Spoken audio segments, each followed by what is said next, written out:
Hello, if you guys can hear me yet. Good. Hello, Yes, who was that? We can hear you. Okay, I don't have my mic. I'm being lazy, so let me know if I need to go grab it.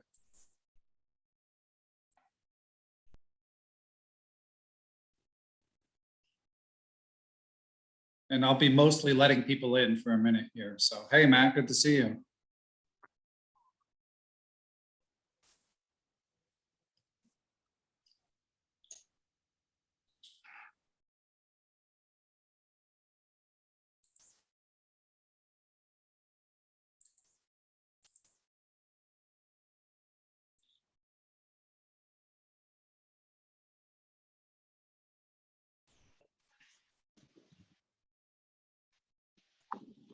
The legend Mitch Fabian with his camera off. What's up, Mitch?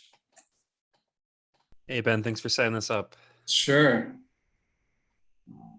Do you want us to share our video? I can do No, that. it's totally up to you. Mine, after I introduce Axel, will be like on and off depending on what chaos is going on in my house. Right. Yeah. Right now, my kids aren't home, so but that's going to change. So.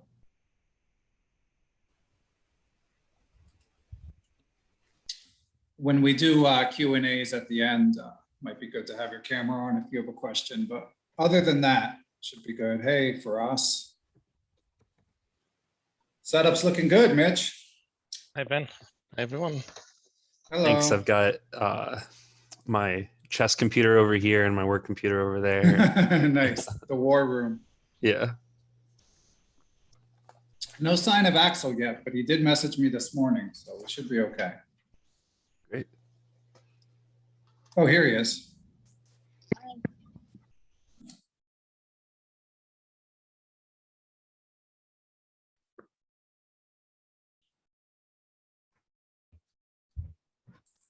Ben, how are you? Hey, what's up, Axel?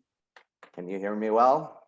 I can, and I'll introduce right. you in a minute. People are still filtering in, but oh, No you went to problem. a tropical beach there. Yeah, the only way I can go to the beach at the moment is via Zoom, yeah? So I Yeah, have to use it. So Sochi, Russia doesn't look like that? No, probably not, probably not. Should I share my screen or should I do it later on after you make the introduction, Ben? I guess later, but I need to make you a co-host, so I'll do that now. All right, no problem. Okay, so yeah, when the time comes, you should be able to, but let's give people a couple more minutes. Sure, cool, no problem.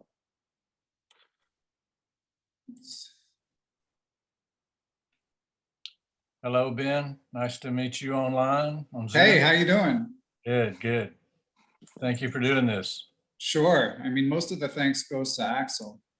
Oh, my pleasure. Ben is doing a great job. Oh, I see that there's a guy who is part of one online academy that I normally teach. Yes. So Adrian. So yeah, Adrian emailed me about that. Adrian, I don't know if you have a mic, but you're welcome to say hi. Perfect. No, he's saying hi on the chat. So oh, cool. I just noticed. That's cool. That's cool to have people from everywhere. Cool. Yeah. And Robert asked if he can switch computers. Is it okay to leave and rejoin? Yes, it is. And secretly, I'm not even like cross-checking this list. So if there's any people crashing the party, they're going to get in. So. Yeah, I figured. I just wanted to just confirm it would be okay. I figured it's much easier to do it just right. I know that's the way I do it too. It's just right. Okay, we'll give it 2 more minutes. I mean, this is going to be recorded anyway for anyone who doesn't make it. How do I make it so I see Axel? Not a Zoom. Okay, yeah. I mean, when you talk, you came on anyway, but pin. If you go to the top right, you can pin video. Okay, cool. Yeah. The rest of you may want to do that too. And again, as I mentioned in the email, generally, once Axel gets going, probably best to ask a question in the chat box. And then if you want to ask a question on the mic, we'll do that when we're done. Well, let me check my email, see if anyone's having trouble. Nope. Okay, well, I will go ahead and start to introduce Axel. So Axel, of course, is a grandmaster. He's been one of the top 100 players in the world. He recently qualified for the FIDE World Cup, which is why we were discussing Sochi, Russia. He wrote a memorable foreword for the book Chess Structures, which for those of you who listen to, say, 3 episodes of Perpetual Chess, you've probably heard it get recommended. His friend, Grandmaster Mauricio Flores Ruiz, wrote an amazing book, and Axel wrote a great foreword talking about how he sort of learned a lot about chess just by going through games himself. And that's sort of what he's gonna talk about. I've been getting lessons from him for about 6 months. He's a great and patient teacher. He always, he's always understanding about my excuses about why I didn't study as much as I said I was going to the week before. Teaches me the same opening sequence every week because I don't remember it from the previous week. So it's all appreciated. And he studied in the US, by the way, if you're wondering why his English is so good. So without further ado, Axel. Oh, and I should also mention, I tried to pay Axel for this, but he's too nice and he even refused for me to pay him. So appreciative of that as well. So thanks so much, Axel, and welcome. Okay, thank you, Ben. Okay, good morning, everyone. My pleasure to be here. Yeah, when Ben mentioned about being here, and I know the job and the work he's putting on to do this kind of material, I really wanted to do something to help him out. So what better than sharing this moment with all you and trying to talk a little bit about what I wrote about the book that Mauricio wrote, which was, I don't know, those of you who didn't have the chance to go over it yet, I would really, really recommend it. Is great material.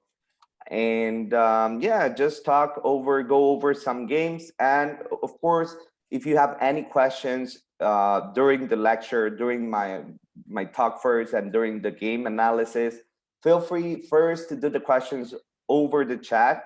And then, I don't know, with Ben, we can use the microphone after the game analysis is over, if you want to talk and you want to share something with the rest so everyone can hear. So should we, okay, first of all, let me share my screen. Should I share the screen now, Ben? Yeah, go for it. All right, so let me share my screen first. Okay, portion of the screen. It should be. All right. So first of all, yeah, of course, those of you who, I believe all of you are chess lovers, and myself, you know, although I'm a chess grandmaster and chess has been part of my life for pretty much all of it. You know, I'm 31. And since I remember, I play chess, you know, I started playing chess when I was 5. But I started taking it a lot more serious when I was about 12 or 13 years old, you know. Although I can be part of the new generation or the computer generation, because the computer was a big role and a big part of it, because you got to consider that I'm from Paraguay, right? I'm from Ciudad del Este, Paraguay, which is not even the capital of my country, it's the second city. And Paraguay, for those of you who don't know, is a very small country without a lot of history in chess. You know, we like 10 or 15 years ago, we only had one grandmaster, who is Zenon Franco Campos, who is also a great chess writer. Those of you who might go or who might like a very good book to spend and not really maybe focus on competitive chess, I really recommend his material as well. You know, and going back to the stage where I was trying to improve, of course, being from Paraguay, I didn't have a lot of opportunities in terms of tournaments, right? We didn't really have a lot of tournaments, and that basically explains why pretty much all of the IM and GM tournaments that I had the opportunity to play were either in Brazil or Argentina, which are the border countries next to Paraguay. So the computer was very important in the sense that I could play online against a lot of players, a lot of very strong players. And the question was, how could I improve, right? I was from Paraguay, and actually taking lessons from good grandmasters or good coaches wasn't really a reality back then, because it was very, very costly. Of course, the economy here is not as strong as the US or even as some of the European countries. So I really had to create some sort of method to actually get the information to improve as a player, because just playing and like blitzing it out wasn't enough. I could feel that I was struggling to get through the 2300 level.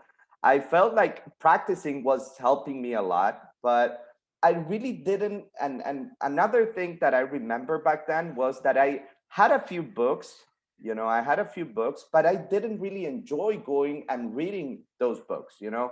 I could spend a few minutes, maybe 15, 20 minutes reading a book, but I was getting bored because I was all alone, right? I was all by myself, and I could like read them and have a board next to it, but it wasn't the same.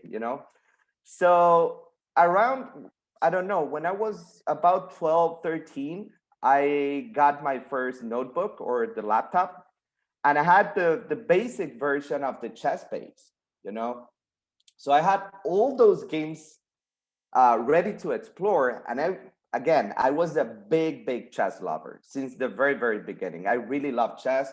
I mean, chess is part of my life, of course, is my profession. Nowadays, I barely play, although I will be playing on the World Cup. The truth is that I don't play as much, since the pandemic, this is actually my first tournament. And in the last few years, 2-3 years, I have been performing worse and worse, so actually my motivation to play is decreasing on a yearly basis. And I really enjoy teaching and have the role as a coach. I suffer quite a lot with the students. I really feel like I'm playing with them, but is a role that gives me the opportunity to play once in a while and don't have that pressure that I had back in the days when I was basically only playing, as a chess professional. So going back again, what I did was something that came to my mind and actually had a very, very good impact, which was basically picking a random player, a player I would admire. And I remember, for instance, picking Kramnik back in the days when I was 13, 14, and going over his games, picking the games that he basically played in his early beginnings through the years, for 15, 20 years. And you could see some different kind of setups, all kind of pawn structures. And I would go very, very fast over games. But then when I would see something or an opening that I would find interesting, I would stop for a while and I would do some sort of investigation. I would write it down next to it. Let's say I really like the Catalan game, and I really feel that I might be okay with playing that kind of setups or pawn structures.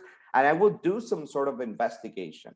I would go over games that play with the same move order and try to check out whether the line is okay.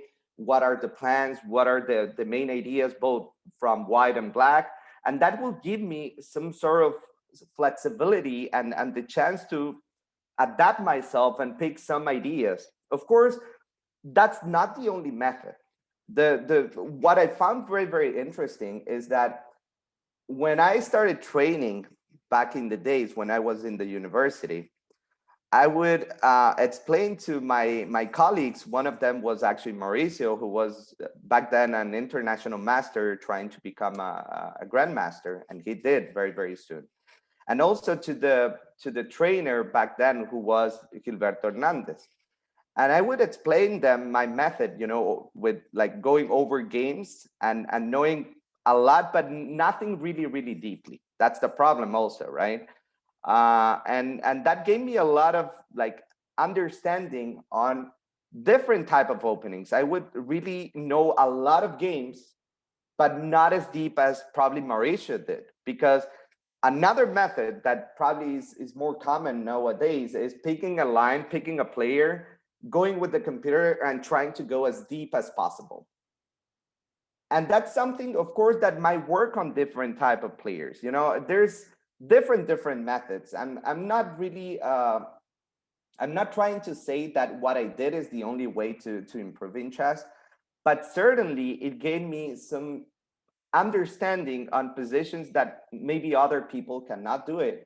And of course, nowadays with people using the computer and the information available to pretty much everyone, because 10, 15 years ago, it wasn't as open as it is right now. You know, you had some specific books where where you could find some ideas, some opening ideas. The computer was getting better, but wasn't even close to what it is right now. I mean, nowadays the computer is so strong. Basically, some games that were played 5 or 10 years ago, some lines that were played 5 or 10 years ago are not even a possibility anymore, because the computer gives you the truth about every single position. You know, so during these days where pretty much everyone can prepare very deep every single opening, I really find that flexibility, the power to adapt myself based on different positions, gives me the opportunity to avoid some of the lines that people might not be able to do it in different ways, because they just go over a specific opening like this, and maybe you will have some sort of competitive advantage as well, because of course nowadays, especially in the I would talk about like competitive chess, like probably professional chess, which I consider grandmaster level.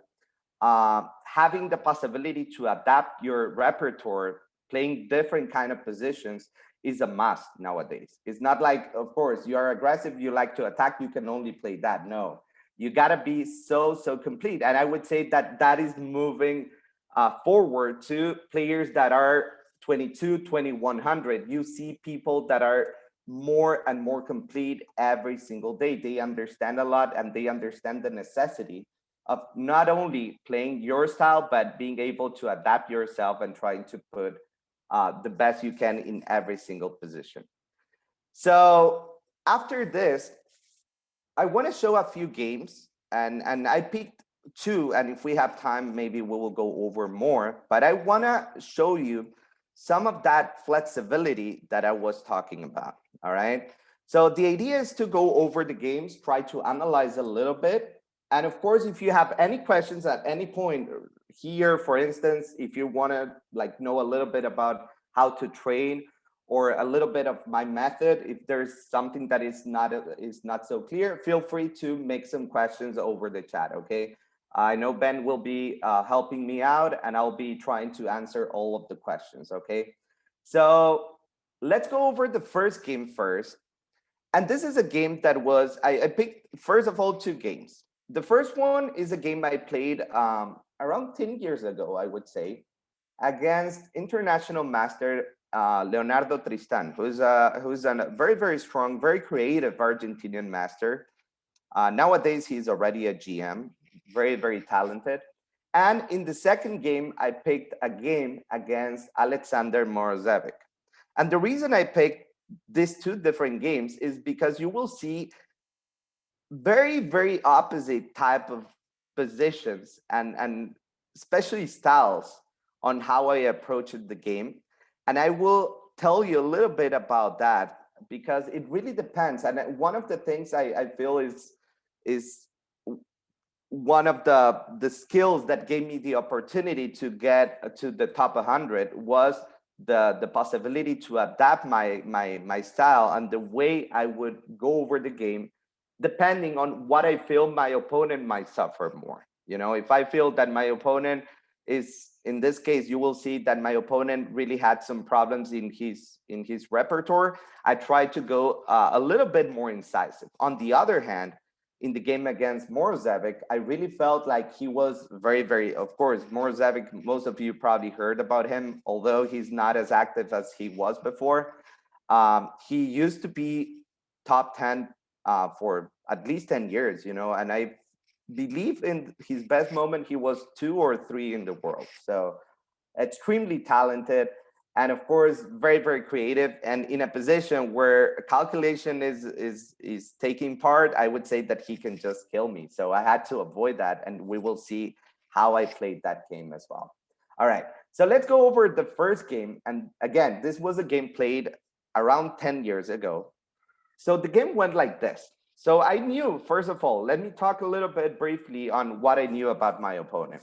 My opponent, as I told you, was a very, very talented player. Still, of course, very, very talented.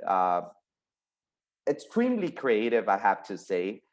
And at the same time, one of the problems I saw in his games that I analyzed, because one thing I do normally when I play against someone is I would probably go over at least the last 50 games. Not really like stop. I would spend around I don't know, 30 seconds to 1 minute on each game. And again, if I find something specific, something maybe a game where I feel I might go a little bit over on more specific details, I will stop and spend a little bit more. Okay. If I feel, for instance, that he has a game that I might consider important in terms of opening preparation, I would stop and go over. In those 50 games, what I'm trying to get are some specific patterns, some problems that he keeps repeating. And for this opponent, it was very, very clear that he was playing the opening in a very, very creative way, which is okay, I would say. But at the same time, whenever you are playing the Dutch, and I don't know if anyone here plays the Dutch, but you got to know that whenever you play the Dutch, you got to be very, very careful with some details, you know? So although I didn't play this line, I really, really saw that he had a clear problem based on previous games, that he was playing always the same line. And in this case, he was getting to this position. Of course, this is the main position when we played the G3 version. And here, after knight C3, Black basically has a few options. He can go Queen E8, he can go C6, he can go even in some positions, Knight A6. And finally, the move that he was playing over and over again, that's something you want to be very, very careful. Whenever you repeat a line, you want to make sure you are very, very well prepared.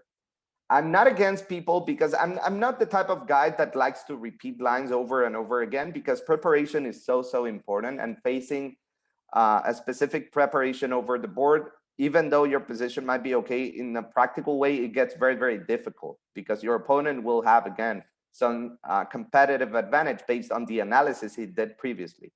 So he used to repeat this Knight C6. Knight C6 nowadays is played a little bit less than before, and mainly because of D5. Of course, D5 is a very, very common move. And again, here, I would say that with the computer advancing, the only move that can be played here is Knight E5. And even Knight E5, I would consider this to be a line that is, if white is correctly prepared, I would say that white gets an edge after knight takes, pawn takes, and C5. The idea is to actually play Queen B3, Rook D1, and try to break with D sets very, very fast. All right. And of course, we know that for someone that plays the Dutch, he will try to create some very, very straightforward attack, very concrete attack with ideas of H sets, G5, Queen E8, and Queen H5. Right. Very, very concrete attack. And we got to know, remember, prophylactic thinking is and although this is not specifically about strategy, one key aspect that you always want to have in mind is what your opponent wants to do, right? And of course, if you have some previous knowledge about a position, let's say you know about a specific position, let's say about this opening, you got to know that your opponent wants to go Queen E8, H sets, G5. That basically is some very, very important information, very useful information, not necessarily because you want to stop that idea, but you want to consider that will happen. And you got to create a plan that will be working against that, okay? Prophylactic thinking or prophylaxis is not necessarily knowing what your opponent wants to do and stop it. No, sometimes you want to even force him or provoke him to do what he wants to do because you have something in mind, all right? So in this case, I knew that he wasn't going really Knight E5. He was basically playing Knight A5 over at least 3 or 4 games that he played previously. And excuse me. So some of you might know a little bit about me, but probably most of you don't really know about my chess style. And let me talk and let me explain you briefly about it, because it will give you a very clear context on how difficult it was for me to come up with the idea that I ended up playing in the game.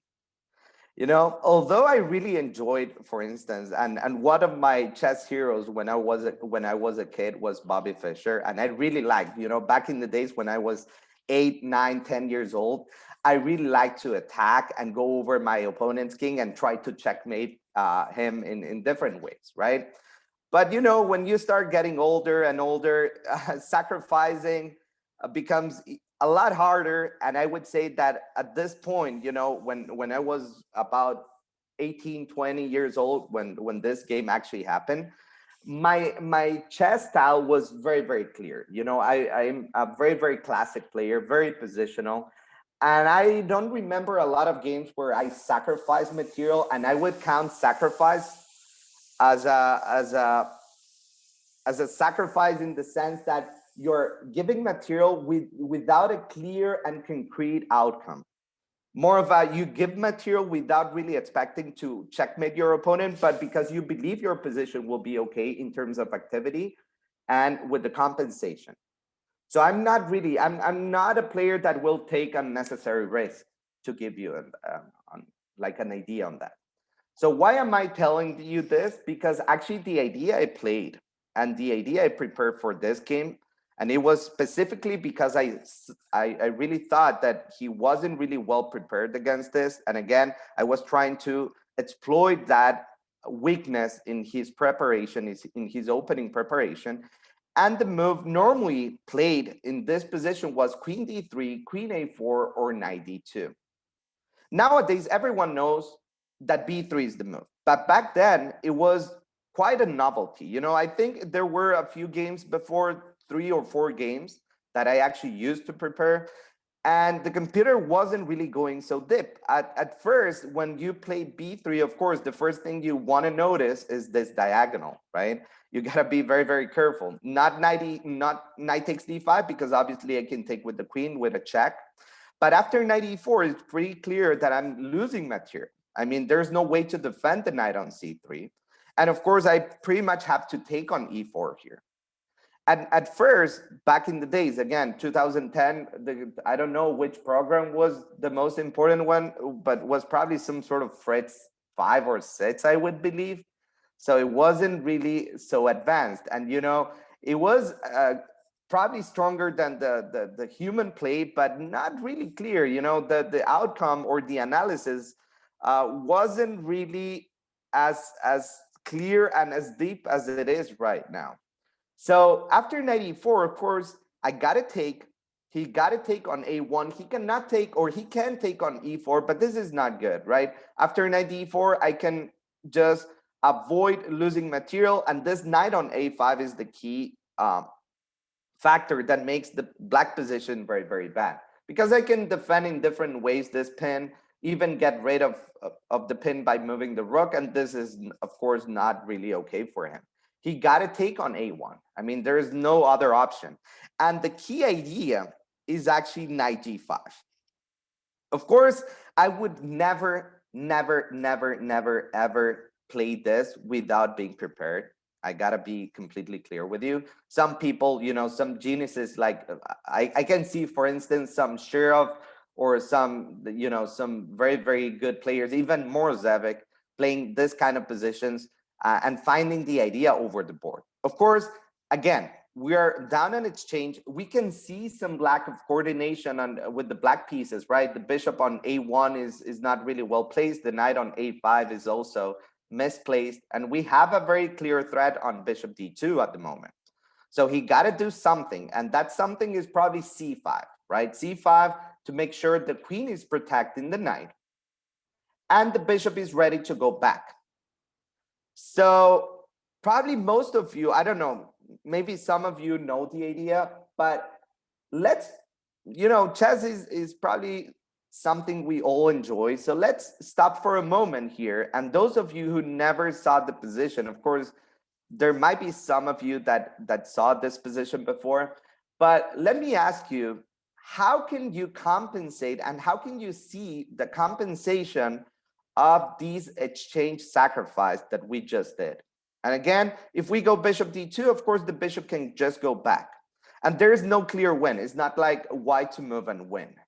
How would you play here for white if you really want to show the different problems that black might face in this position?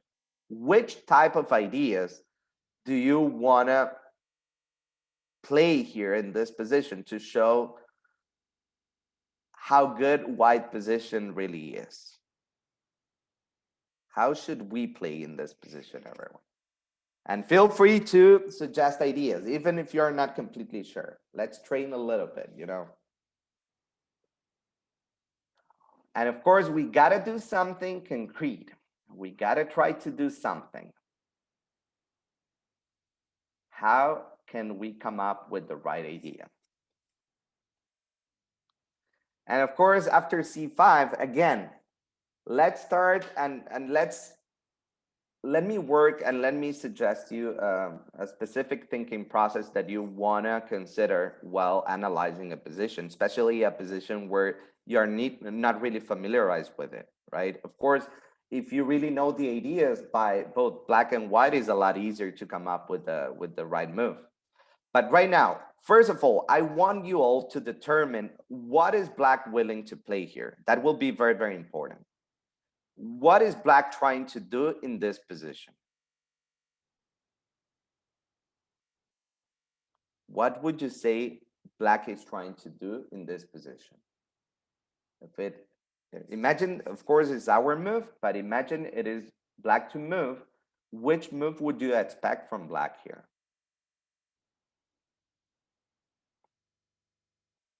Looking at the knights that are not coordinating so well, of course, the bishop is.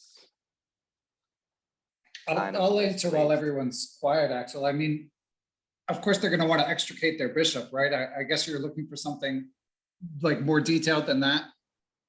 Yeah, probably. Yeah, but bishop g7 is the regular move, right? Or bishop f6, returning with the bishop, right? And remember, one thing, and I would take advantage of your response there, Mitch. Of course, you want to create a lot of ideas here, and you want to start creating what we call candidate moves here. Probably something that all of you know at this moment.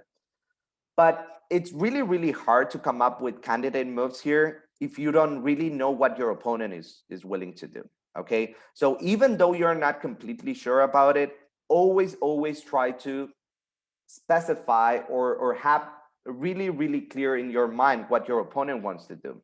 Because if you don't really know what he's willing to do, sometimes your idea might still work on, but a lot of the times, even if you have the right idea, if you don't really consider what your opponent wants to do or his potential response, your idea won't really be as effective as you want, okay? So a lot of the times what might happen is, okay, let's say I really know, or I really feel that he really wants to go back to bishop g7, right? Let's say he wants to go to bishop g7. So then you want to create different kind of candidates. Let's say after he goes to bishop g7, how can I take advantage? And of course, his lack of coordination is something we want to take profit of, or the benefit of. And we really want to go as concrete as possible, because we got to understand that we don't have unlimited time, right? He wants to respond by playing some sort of b5, a6, and try to bring back this knight that is out of place. So once we have very, very clear that maybe he wants to go bishop g7 or he wants to go h6, then we want to create different kind of candidates, as Mitch actually mentioned in a very, very good way. Okay, very good. So now that you have the main candidate as bishop g7 or as h6, then you want to start creating some candidate moves. And of course, one thing that you will see is that pretty much all of his main pieces, all of the black main pieces, are towards the queen side. The king doesn't really have a lot of protection, right? The bishop can go back and it will be the main piece protecting the king, but this bishop is out. This knight is, of course, very, very out. The rook is out. And most importantly, I would say the queen is out of place, is not really able to get to the game as he probably wants.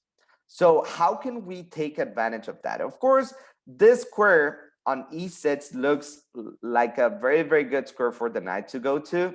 But if we go with knight e6 without a clear purpose, we will see that trading and allowing this bishop to trade for the knight is probably good and beneficial for him because he's up in material. We know that we don't want to do some unnecessary trades. And also, and most importantly, this pawn on d5 is very, very important because it's controlling and avoiding this knight to come back to the game, right? So if we go with some sort of knight e6 after the trade, not only he's going after a good, and he's getting a good trade in terms of activity because this bishop is not really doing anything, and this knight has some potential, but he's basically able to bring that knight back to the game, all right? So once we see that he doesn't really have a lot of pieces supporting the king, then automatically we got to think on ways on how to open up the position, right? How to open up and bring more pieces to take advantage of this king's loneliness. So in this position, is there any possibility for white to start opening the position? What kind of moves can allow us to open up? Very good, Kevin. Very good, Jay. Very, very good. E4 is the main move you want to do. Because what happens after e4? First of all, there are a few moves that we want to consider. What happens if he takes on e4? Of course, taking on e4 looks natural, but the main idea, and again, I was kind of cheating in this position because I knew the main ideas for white, and that was extremely helpful during the game. I knew that whenever he took on e4, my idea wasn't really to take back with the knight, but actually to play knight h4. And now it's pretty clear. Now we will start looking at the different pieces of white getting back to the game. And there was a game actually that I remember that was played in this move order, and bishop e4 occurs. What is the big threat? Actually, there's a big threat coming in with knight h7 and queen h5. And all of the sudden, this is pretty much winning for white. There's nothing he can do to stop that. And of course, he can take here, but you can already see, and I'm always on the side that the pieces or the value of the pieces are basically evaluated on what they are doing, not on their simple existence. In the sense that it's really hard to say that this rook is more, although we know that rook's value is 5 and this bishop is only 3, it's hard to say, and it's hard to do any sort of judgmental thing to say that this rook is more than this bishop. Of course, our bishop is a lot stronger and is even a lot more important than this rook or any of the rooks, actually, even this rook. And we can see that we can just simply increase the pressure, not only against g6, but also against e7 as well. And he doesn't really have a clear way on how to react against this. So of course, this is not possible. h6 is another candidate, but what happens after he goes h6? What's the big difference? And this is another thing that I feel a lot of people kind of miss and have problems. And this is what we call being flexible in mind. Why am I saying this? Because Mitch actually mentioned before that 96 was one of the candidates, and we talked about how ineffective was 96 at this precise moment, considering the different the circumstances of the position, right? Because we mentioned that the trade was good, the knight was coming back to the game. So how different is 96 in this position? Is it any different or is still not really effective? Can you perceive any difference with 96 in comparison to the previous position?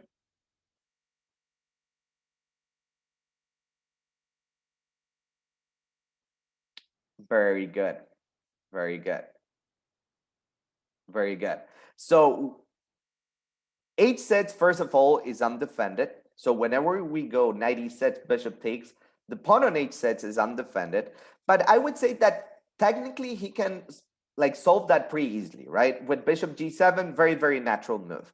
So the most important thing here is that actually there's a big, big difference here. And it's a very, very minor detail if we take a look, but in the effect of our idea, in the effect of our plan, it makes a big, big, big difference.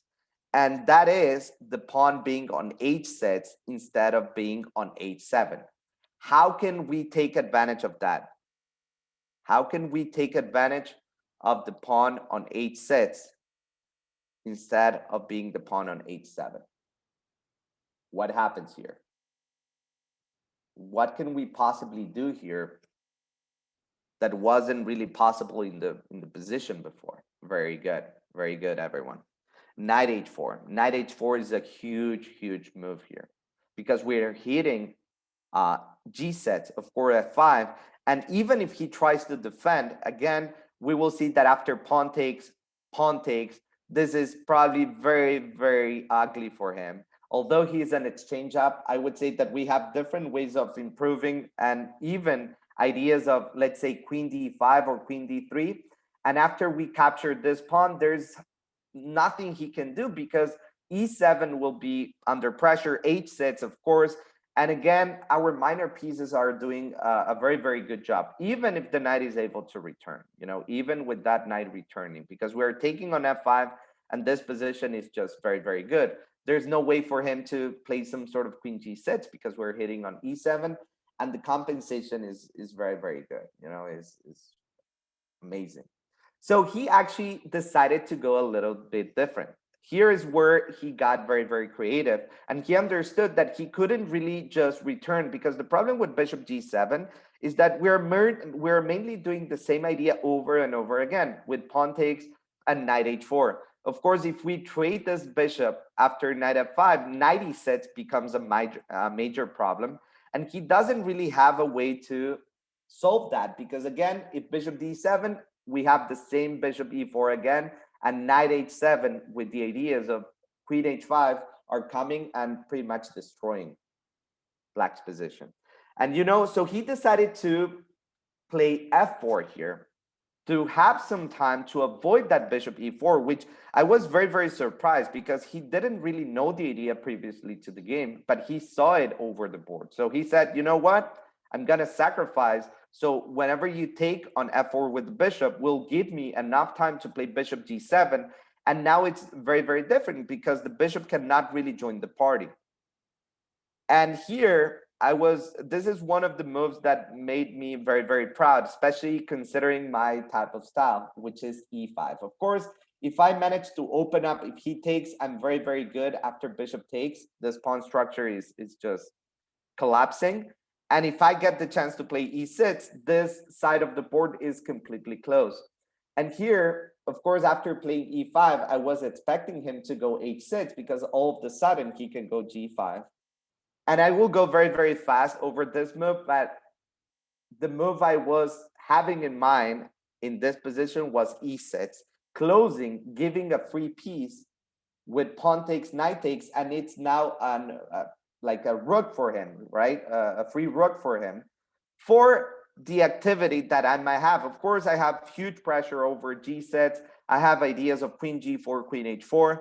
But mainly I'm doing this and I'm sacrificing here because I understood that although he's up a rook, it's hard to say that he's really up a rook in terms of practical chess because the bishop cannot get out, the knight cannot get out. And of course, as a result, the rook is not able to participate. So technically, I'm up a bishop and a knight because I have pretty much all of my pieces joining very, very fast. And technically, although I'm down a rook, this is completely winning for me. So based on this game, you would say, no, okay, this guy is very, very aggressive. He likes to sacrifice. But the truth is that I prepared this game because, and I played this position because I saw a gap in his repertoire. And that possibility of adapting myself was actually a huge, huge thing that I had throughout my career.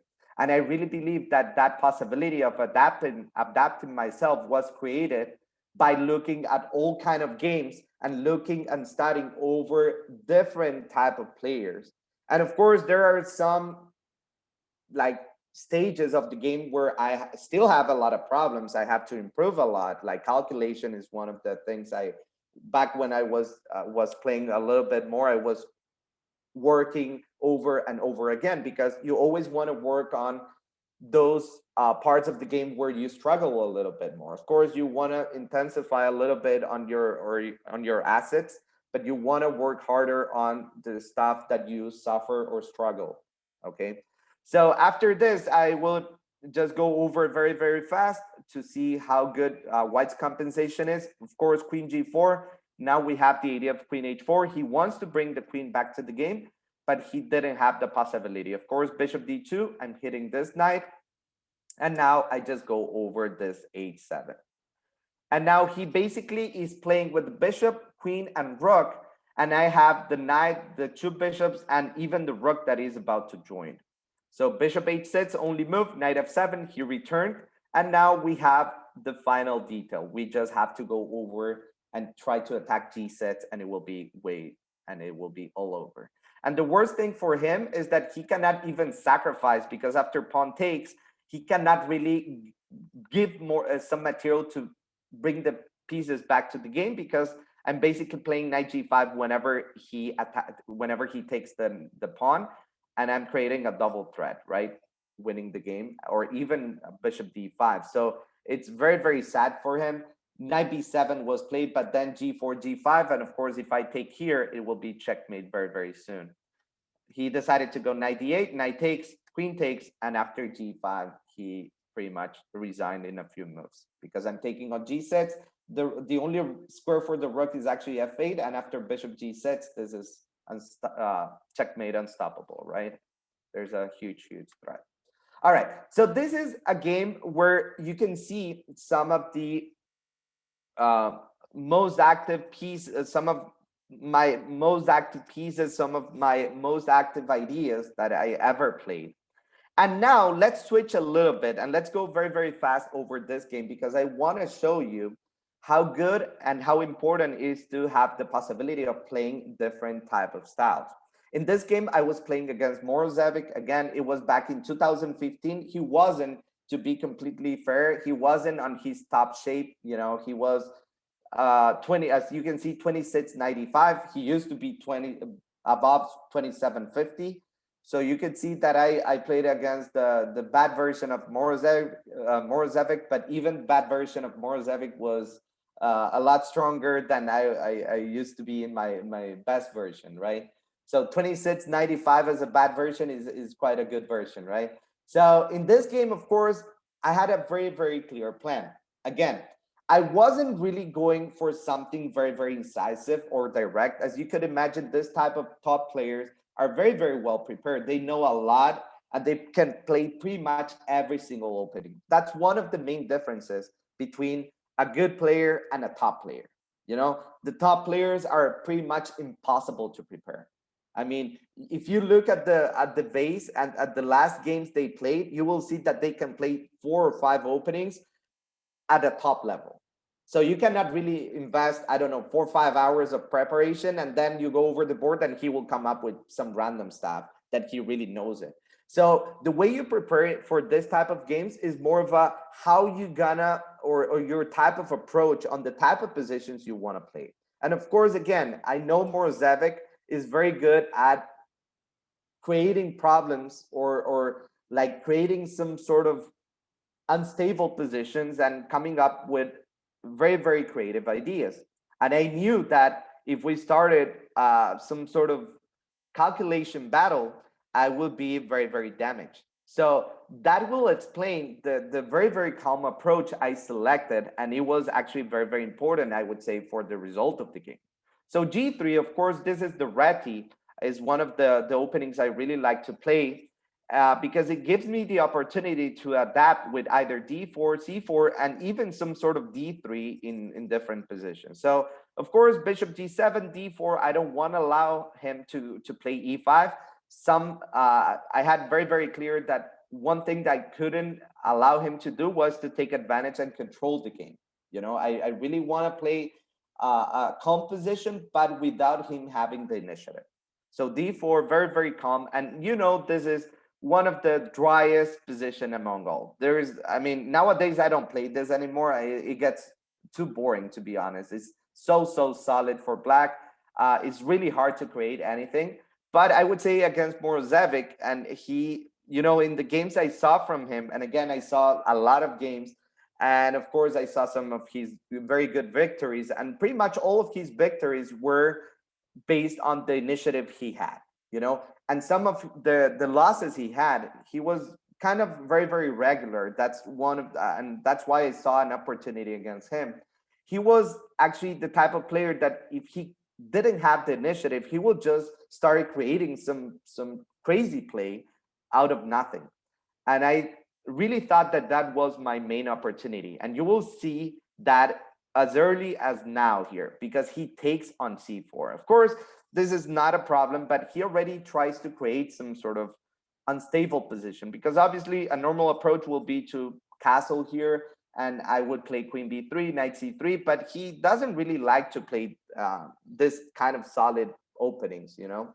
So I would say that the value of the computer in this type of situations is relative, you know, because obviously the computer will say that this is equal, but if you really put your opponent in a situation that you feel that he will be kind of uncomfortable, the chances of him making a mistake or some sort of mistake are a lot higher than in a position where he feels more comfortable with, you know? So putting him into a position where he won't feel so comfortable is a huge thing, and was very, very important, because you will see after knight e4, of course, his main idea is to play knight d6.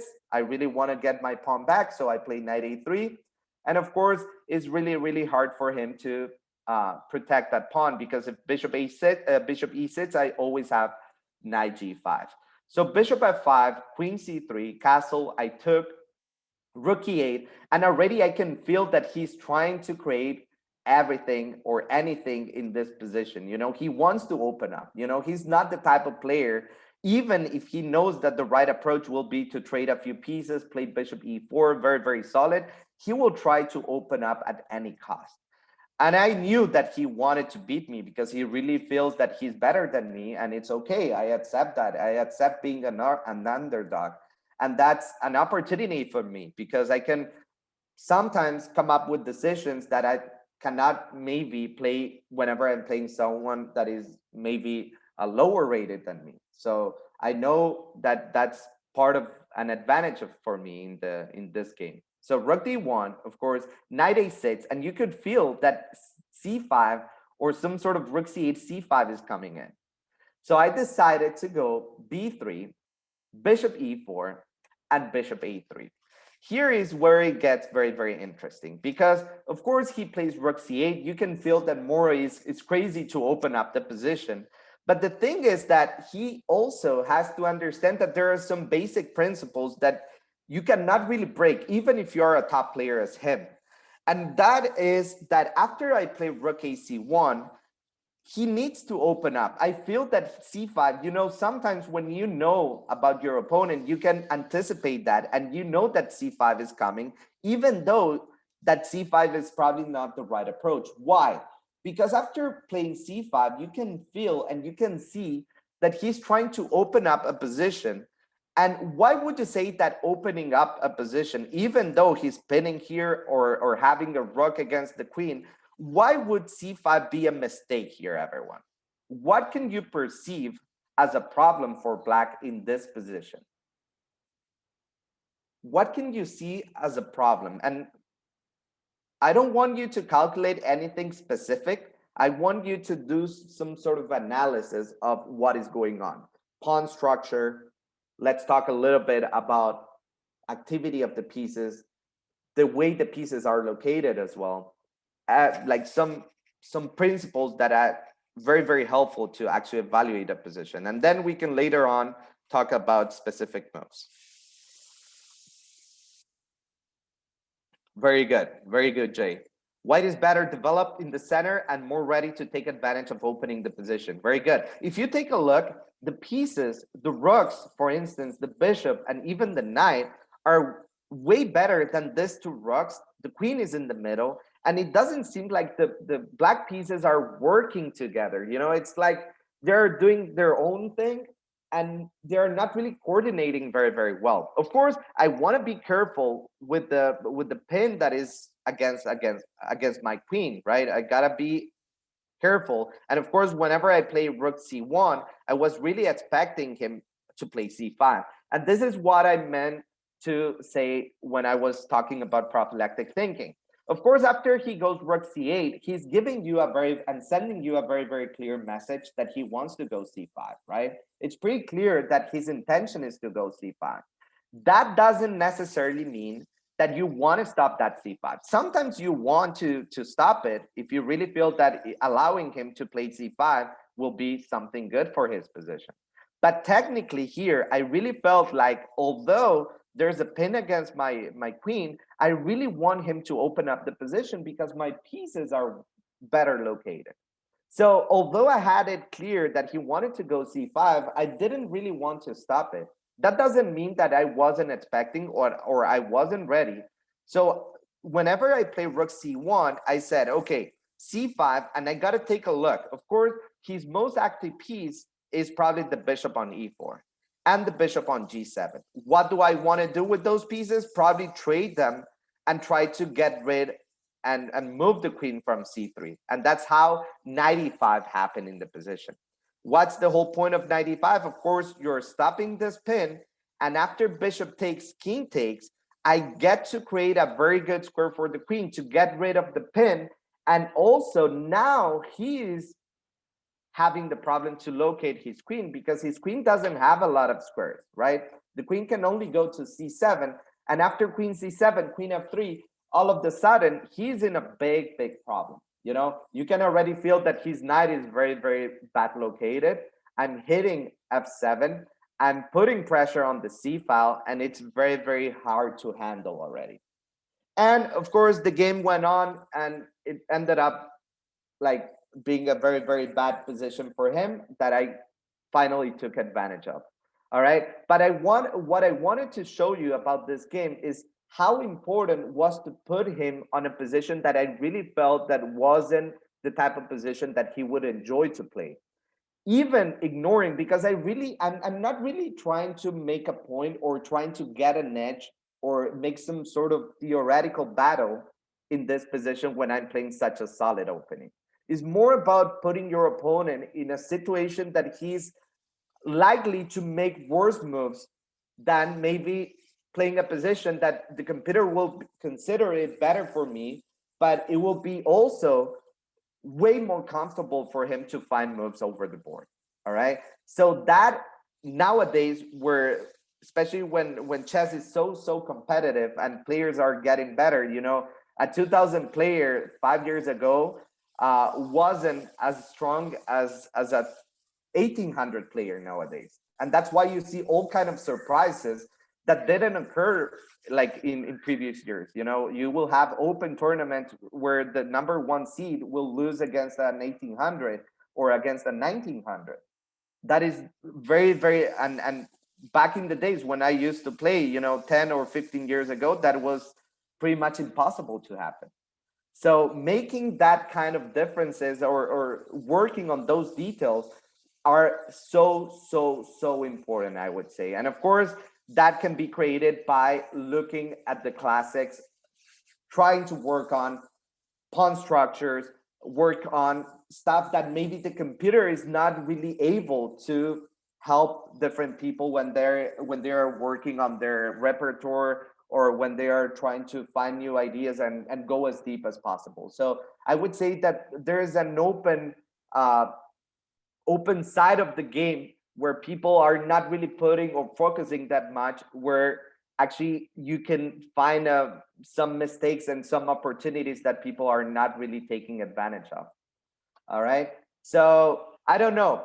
Let's take advantage of this time. Ben, help me out with this one. I don't know if there are any questions regarding maybe the game, regarding the training method, regarding anything, or if you want to help me out with anything that you might have in doubt.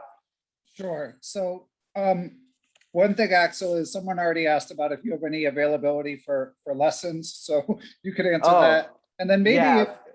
maybe you I could just guess- play through this, like just quickly, the end of this game. Okay, let's go over the last part of the game first of all to see how it ended. So of course with Queen F3, I'm hitting the pawn on F7. I have different ideas of going knight D6, and of course the pressure against C file. So he had to go knight F5, and again you can see that he will have huge problems after E4 because F7 becomes a clear target, and he has to put the knight on H6. Look at these two knights here. Very, very bad position, of course. And again, although I'm a very, very positional player, very classical player, whenever I feel that I can take advantage, I have to adapt myself, and I had to go very, very concrete.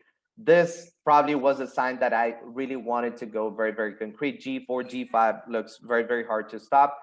And after F6, pretty much only move, I played knight D3, defending the knight and also putting pressure against the pawn, remembering there's a pin. Of course, if he takes on D4, I have all kind of knight D6, creating double threats, discovery attacks. So he cannot really do it. And here's where Morozevich tried to just create a mess. You know, he played F5, understanding that the position was just collapsing. But the truth is that this is not good for him because I can just take with the pawn. And the idea is that although my king it's getting a little bit exposed, I can just play king H1, and all of a sudden my rook will get better at G1, you know. So he decided to trade here, take here. Knight F4, we can see already some very big holes and very big problems for black. He went E5. Of course, this is already, the computer is basically saying that white is winning in different, and probably I wasn't really precise because I was getting really, really close to time trouble at this point. And okay, queen here, queen D8 stopping this knight F6. And of course I can take here, but I really felt like he was looking for this kind of positions. And I was trying to attack him, but not really allow him to get anything. So I decided to go pawn takes, rook here, and king H1. Really not worried about taking the pawn, but more about like opening up the G file because I really felt like my pieces were better positioned to attack him. So after rook takes, rook G1, I'm having some ideas of queen H5, increasing the pressure against G6, against H6. So king G7, rook takes, pawn takes, and rook G1. There's a clear threat with queen H5 going on. And after knight C7, he's not on time. He really wants to trade this powerful knight. And although this bishop looks very, very strong, the problem is the bishop is not really doing much, you know? So what I needed to do was to put pressure here. And I said to myself, and I remember still, because of course, this is one of my greatest victories. Although I had some experiences with 2700, Morozevich is probably the biggest name I ever had. So I still remember bishop C1 as a very, very good move because I had 1 minute on the clock. And of course, at this point, I had to make 10 more moves because I was on move 30 and the time control was move 40. I was getting an extra 30 minutes. But I understood that if I wasn't really, really precise, he will have the opportunity to come back to the game. And I didn't want to allow him. And I was really, really proud with this move because the thing is, I pretty much ignored this knight d5 because by like bringing the bishop, not only I'm thinking about taking here, but about queen h5, which is the knockout blow. Because I'm pretty much ignoring this knight on d5 and I'm creating multiple threats that are impossible for him to stop. Because basically he has to either defend the knight or defend the pawn. He cannot defend both. And now after knight f7, which is only move, I'm winning by force by just taking on g6, king f8, queen g7, king e7, and bishop g5. And he resigned because of course I'm winning the queen and he will be a queen down. And the knight is also, and it's not like he gets a lot of material for the queen. So it was a very, very good game, I would say. Of course, in terms of openings, it was not the best opening, but it was more of a how you prepare a battle like this. You kind of personalize and you try to put your opponent into the most uncomfortable situation possible. Not always what the computer says is what you want to follow. You want to take that into consideration. It doesn't really matter whether you get a winning or a good position out of the opening if you don't really know what to do, or if your opponent gets to play a position that he will be performing better. Actually, it doesn't really matter. I mean, the real advantage will be on his part more likely, and you will be more towards making more mistakes. So technically, I really feel that playing a very, very calm opening was a big part of the success of this game. And the lessons question? And then I have another question and then we'll open it up. All right, sure. Okay. Ben. Yeah, can you hear me? Yeah, now I hear you. Can you repeat it, please? Oh, sorry, just reminding you, do you have any availability for students? Oh, yeah. Regarding the lesson, right now, I'm not taking on new students, basically because I'm about to travel to Russia. And I already have a good number of students, and I don't really want to say yes and then not able to go for it. So I would suggest them, if they're interested, to get in touch after the World Cup, which will be probably around July 20th or early August. And they can find me. You can ask Ben for the email, or you can find me on Lichess as a Bachmann. So not really hard to find my nickname there. If you're I'll drop your Lichess coaches page in the chat. It's in Spanish, but it has your contact info. And the other thing I wanted to ask you, Axel, is like, a lot of us watching, I think, are in the US and definitely not grandmaster level. So how would you apply the advice of preparing for your opponents to people like us? Like typically we might be in a situation where we find out our pairing maybe 45 minutes before we play someone, and we can find their online games. So like some trainers will say, like, don't even bother, keep your head fresh when you have that little time. And others will still say, try to get some tendency. So how would you adapt that advice?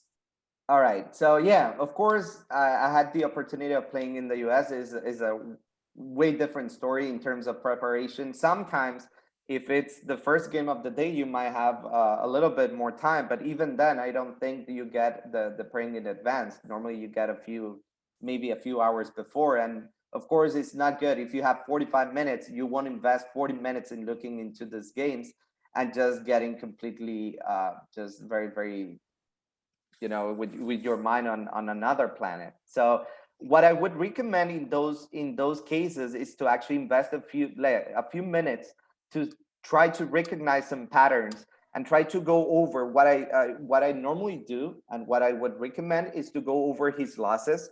Let's pick 5 or 6 losses and not really focus on the opening, because obviously in 30 minutes, you won't be able to create much of an opening preparation. You can see what he tries to go for, but why am I suggesting to go over his 5 or 6 losses is because you will find a pattern. Normally, for instance, let's talk about my pattern. If you take a look at the games I normally lose are because I'm under pressure. So normally what you want to do against me is probably you want to attack me. I shouldn't be saying this, but just to give you an example, you want to play a little bit more aggressive, and the opposite as well. If you find a player that is very, very good at attacking, and you will find that very, very fast, in the last few games, based on the opening repertoire, you can already feel, and you will just get a very, very good feeling out of it. And you will see that maybe he's very, very good at aggressive positions, or very good at positions where the position is really hard to evaluate. You want to dry it up a little bit, and that's why it's good to have some options in your repertoire. Being able to adapt yourself is a huge thing in such situations. And of course, it's really, really different the way you want to go over a game in the US and let's say in Europe, where you normally play one round a game, because preparation becomes a lot more important. In the US, I would say that in order to have a good performance, having a good repertoire is so important, because you won't have much time to prepare something very, very consistent and very on point on what your opponent does. but you gotta be ready to like play your opening without really struggling. You will also have the advantage that you won't find a lot of like preparations against your opening. So you want to be very, very practical. And I would suggest you to like use those 20, 30 minutes in identifying some patterns, and when I talk about patterns, I'm talking about maybe end games, problems that he might have in specific structures, or closed positions versus open positions, that kind of stuff that will allow you to choose the right opening. Good stuff. That's great advice. And I see that Jay has a question. Jay, I could read it, or you could hop in if you want. It's up to you. I think he's saying I should go ahead. Okay, so Jay says, thank you, GM Axel. When choosing games to review, do you suggest games collections with annotations, or just use ChessBase and go through many more games quickly? Yeah, of course. Back in the day when I used to do it through ChessBase, the dry ChessBase without any comments. I was doing it because there wasn't a lot of games with notations. Of course, if you have the possibility of doing it with notations, that's even better. So that is very, very good, but one thing that I want to mention that you want to consider is that don't overuse the computer, don't overuse the whatever program you use to analyze, because that will like create some sort of bad process while analyzing. What I recommend, let's say you want to go over and you want to analyze a few games, you want to review some games, you want to first review it. You can make a few points, make a few notes about them, or on what you understand, what is going on, and a few ideas. And then you want to check out with the computer, but don't do it with the computer right away, because that will kill your creativity, and that will just make you not think at all. You will just, of course, once you see what the computer says, it's hard not to agree with the computer, but you want to go by yourself first and then use the computer just to make sure that whatever you felt is okay. Okay, good advice. Yeah, review without the computer first. Exactly, Jay.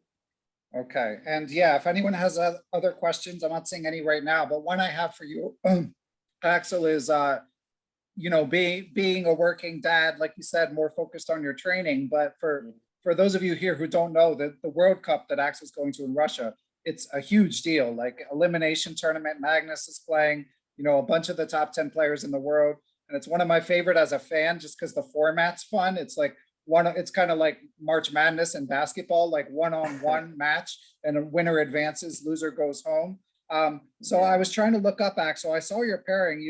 You paired down and then you play some monster if you win. Is that right?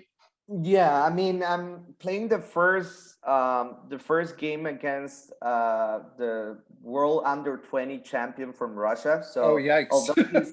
although he's 2485, is a player that is rising. It's a very, very tough pairing, I would say. When I saw it, I wasn't really happy. I mean, I was happy because it was a good game to play with. And of course, he's the type of player that probably without the pandemics would be a GM already, because, a few months he was 24-20 and he's rising very, very fast. And if I get through the match, I'm facing Fedoseev, right? Who is about 2700. So a good thing it will be a good problem to face Fedoseev, but I'm certainly just focusing on the first match. If I play a good game, I feel I have my good chances. And of course, if I manage to go through it and I face Fedoseev, he's the heavy favorite. But in 2 games, everything can happen. It's very, very fun to watch these tournaments as a fan. But I have to tell you that as a player, we suffer quite a lot, because one small mistake and you have to go home back. And it's not like, a 9-round tournament where you have some sort of revenge. You go to your home and you're completely pissed without the possibility of getting that revenge. So you want to play to be practical is the main thing. I had a previous experience where I played my first World Cup a few years ago, 4 years ago. And I was facing Dreyev in round number 1, and we were very, very equal in terms of ratings, because back then I was top 100. I had 2660 or so, and nowadays I'm below 2600. So you can imagine I'm not in my top shape. But you know what made it so big for me was because the winner of that match was getting to play Magnus in round number 2. Wow. So yeah. I was dreaming about that. You know, I would never find the opportunity to play Magnus in an event, in a regular event. So I was all crazy about playing against him. But that pressure and that, thinking about that put me in a spot where I couldn't really play my game, and I couldn't reach move 30 in any of both games. So it was a huge upset for me, because not because I got eliminated, because it could happen. It was a 50-50 situation, I would say.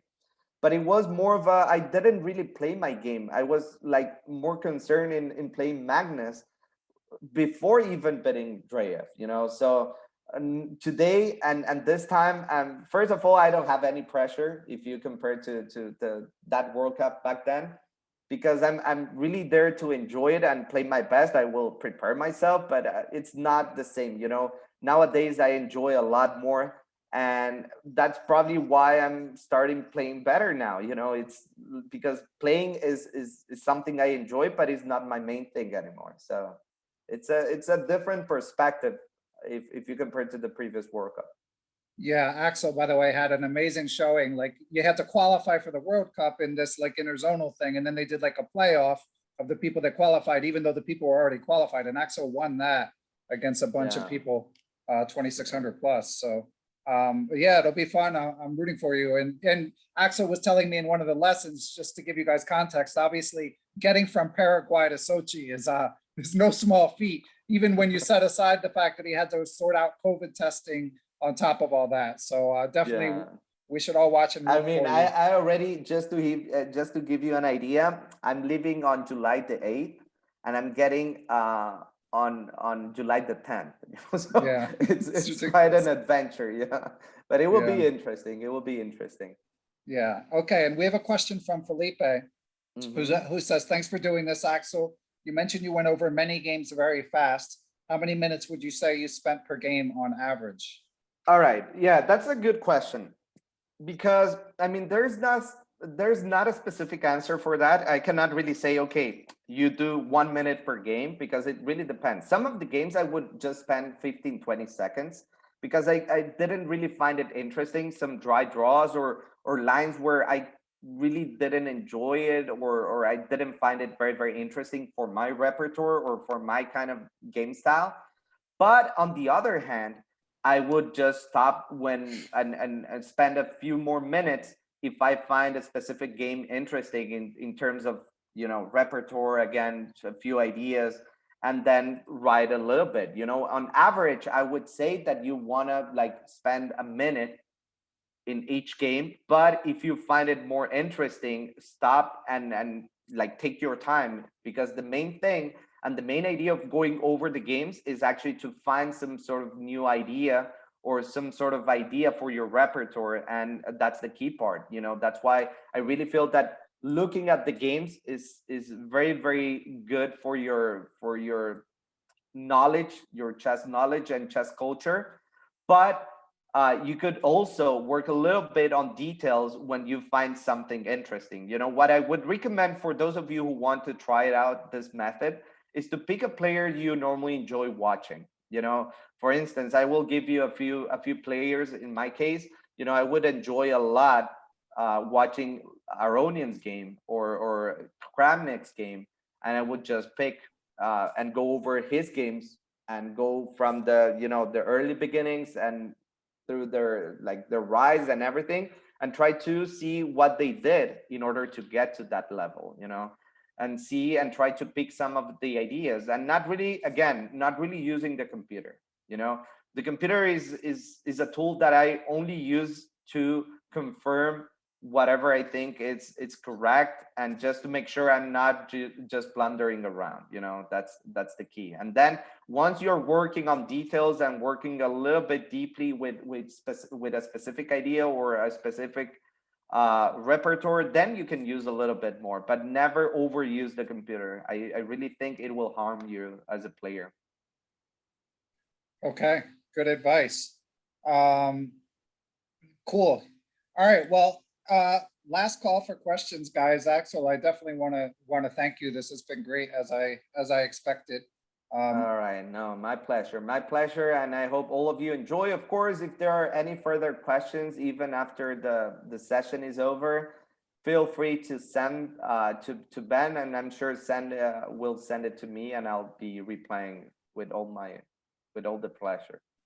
Okay. Hold on, we might have one more question. Yeah, if you're up for it, Axel. All right. So from your status, this is from Joel. He says, excellent lecture. He likes the Adult Improver series where I interview adult amateur chess players. From your status as a GM, what are your main 3 or 4 advice points you would give? So this is a, all right. I guess you yeah, could call that a that's tough one great. or an easy one. No, yeah, that's great, because first of all, I really enjoy watching this, someone that is really, really motivated and really trying to get better at the game. I really like it. Despite, being, 67, I really find it very, very motivational. So first of all, at this level, Joel, you want to be very, very practical. What I mean by practical, you want to be very, very good at tactics. Most of the games will be decided by tactics. So being in good shape in tactics will be extremely, extremely important. And that basically is a work and something you want to put a work on a daily basis or whatever time you got, right? I mean, it's not like you work hard 1 week on tactics and you will be in good shape. No, it's more of a gym type of work where you have to work on a daily basis. It's better to do 30 minutes each day than doing 3 hours one day and then just not doing anything at all. All right. So that's the first thing. Very, very important. Second, creating a very good and practical repertoire. Not really getting into unnecessary theoretical battles, getting into a line that you will have to memorize and not really find it very, very practical. So that is very, very important. Of course, I'm not saying that you want to play some random opening that is not good. It's more of a be very, very careful on the openings you pick. Try to always pick the openings, and probably you have someone to help you out with this based on your type of styles, okay? If you're kind of aggressive, of course, you want to select openings that are good for your style, that are putting you in positions that you enjoy playing. That is very, very important, okay? Number 3, something that pretty much no one puts a lot of attention, which are endgames. A lot of people say, okay, I don't really need to play endgames. I don't really need to study endgames because most of my games are actually decided in the middle game. And once I reach the end game, I'm either completely lost or completely won. Why would I study endgames if the game is decided in the middle game? But truly, in the Soviet school, whenever they teach a kid some like the basics, they will start by showing endgames. Why? Because it's really, really impossible to actually play correctly the middle game if you don't really know the basics, at least in the end games.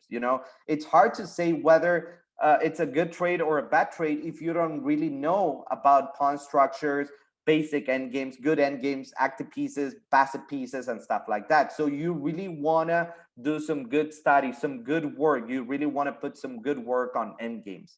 And once I'm talking about endgames, I'm not really talking about only endgames, rook endgames, pawn endgames, and stuff like that. Even endgames with pieces, with minor pieces over the board, with different pawn structures.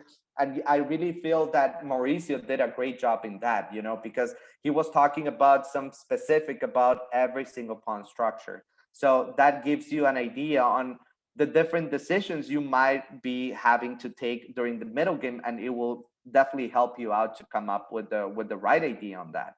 And finally, just work on calculation. All right. Calculation is not the same as tactics. I want to make it very, very clear. Once I'm talking about calculation, is more about having a random position, and it's not like white to move and win. It's more about like this type of positions, you know, this type of positions where you have someone playing rook c8 here. And of course, there are different books that can help you on that. And understanding the different outcomes on your move is like a very, very natural move. But in order to play rook c1, of course, you got to notice that c5 is coming up. And in order to understand that rook c1 is not like, okay, I'm putting my rook on a semi-open file, it should be good. No, it's not exactly like that. You always want to consider what your opponent wants to do in order to correctly evaluate and in order to calculate correctly, okay? One thing, and I will use you, Mitch, as an example. Mitch, for instance, when I asked about a specific move, he said some very, very good ideas, some very good candidate moves, but without really mentioning what your opponent wants to do. That is something that can be a lot of the times kind of useless, even if the idea is right, because you really want to have it present. So prophylaxis and prophylactic thinking is not only used while defending, because probably a lot of you heard when you analyze games from Karpov or Petrosian, which are great defenders. Of course, prophylaxis is a huge thing, right? You want to defend before the attack occurs. But even when you have the initiative, even when you are attacking, you always have it very, very present what your opponent wants to do. All right. So if you work correctly on those 4 steps, on those 4 stuff, like those 4 points, you will be in very, very good shape, Joel, to make a progress. All right. Good stuff, Axel. All right. Well, that's a good note to end on. I think we should let you get back to your family, Axel, but this has been that's good. This has been awesome. Thanks so much. And obviously no, my pleasure. And again, if you have any further questions, I'll be happy to answer. Hope all of you enjoy and hope to see you all around. You know, once the pandemics are over, I'm sure we'll be back to the board in a more physical way, right? I mean, I really enjoy online chess, but it's not the same, you know. So yeah, hopefully exactly. it will be back to normal. Cool. All right. Well, good luck in Sochi on all of our behalfs. And yeah, thanks again. Thank you, Ben. Thank you for the invite, and talk to you guys later. Bye-bye. Okay. Have a great Thanks, one. Axel. Bye-bye.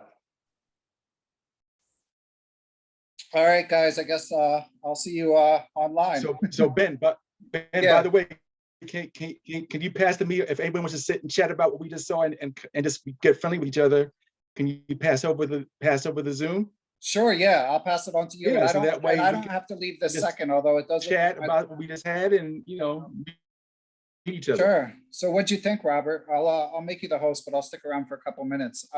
It was very good. I mean, he was very, very, very good. We've heard a lot of course, great people from your Perpetual Chess podcast, but the way he was so personable and so giving insight into what he was thinking, and it was just wonderful. Thank you, Yeah, Ben, he's got a great Nepomniachtchi story too. I've been wanting, of course, to invite him on the podcast, but he doesn't have a mic. And normally in a situation like that, I would just send them a mic, but like paying him, since he teaches me from Paraguay, like even that is a bit of a challenge. You can't just PayPal or Venmo him. Like he has a friend in like Brazil where they accept PayPal that I have to pay. And then his friend somehow gets him the money. I'm not a Bitcoin person actually, but that's like an argument for Bitcoin. That little things like paying him or sending him a $30 mic would really help with certain things. But yeah, he's a great guy. Jay, since you're here, how did your tournament go? I finished 3 out of 9 in the open section. Okay, so you challenged yourself. That's great. I did, and it was quite challenging. I'm meeting with my coach this afternoon to go over the games, so hopefully I'll know more about my mistakes in a few hours. Yeah, for those Jay's like super motivated adult improver, spending what, like 25 hours a week or something studying, Jay? Oh, at least. Very few days go by 7 days a week that I don't spend at least 5 or 6 hours. Wow, that's amazing. Sometimes more. What's your next tournament? The U.S. Open Oh, I'll meet you there. Oh, Yeah. perfect. So I'm going, but I live 45 minutes away. So I'm not going to be like there hanging out all the time. But I might try to do some sort of. I'll see how many people I know who are going, and maybe we can do like a little meetup before one of the rounds or something. Well, at the very least, I'll buy you lunch. Okay, well, might have to be an early dinner, but sounds Either sounds way. good to me. Hold on, my daughter's wanting my attention.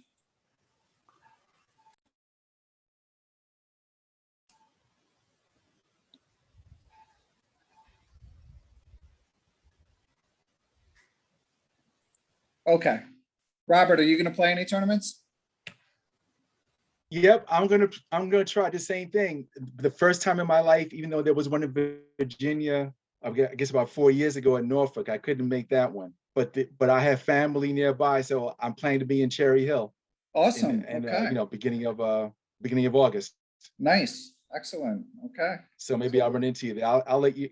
What we can do. We can have a perpetual chess. I can get a room. Give a perpetual chess room. Perpetual chess party. Nice. That would be great. Sounds good. Cool. All right, Mitch. Anybody else planning to go? Anyone else going? Anybody else planning to go to New Jersey? That's it. Yeah. All right. Well, not bad. And I'm sure there's other people that like from the classes and stuff, Robert, that might be there. But Yeah. But anyway, I And got the to drop listeners, off. just the listeners. So Yeah, for sure. So we'll try to do something Yeah. for sure. And I'm going to be at the Pittsburgh Open too, in case anyone's going to that. But that's before, so that's my first tournament back. I've been watching Levy Rosman. I'm going to interview him soon. So I've been watching his game recaps, and it really brings back all the emotions of OTB chess. The drama feels so heightened when you hear someone explain what it was like playing a tournament game, as opposed to just like playing through the moves. So I'm trying to get myself ready for that. But anyway, my wife took off, so I'm in charge of the kids now. So I should Okay. get to them. But so if anybody wants to hang out and get acquainted, yeah. If you want to go, that's fine. Okay. To me, the chess for me is the social aspect of it. more Yeah, than the exactly. playing. Yeah, and finally we're getting back towards that. So yeah, I'll leave you in charge in case anyone wants to hang out, Robert. And All right. great to see you all. Thanks again, Ben. Take care, guys. Thank you, Ben. Um, Bye-bye. bye.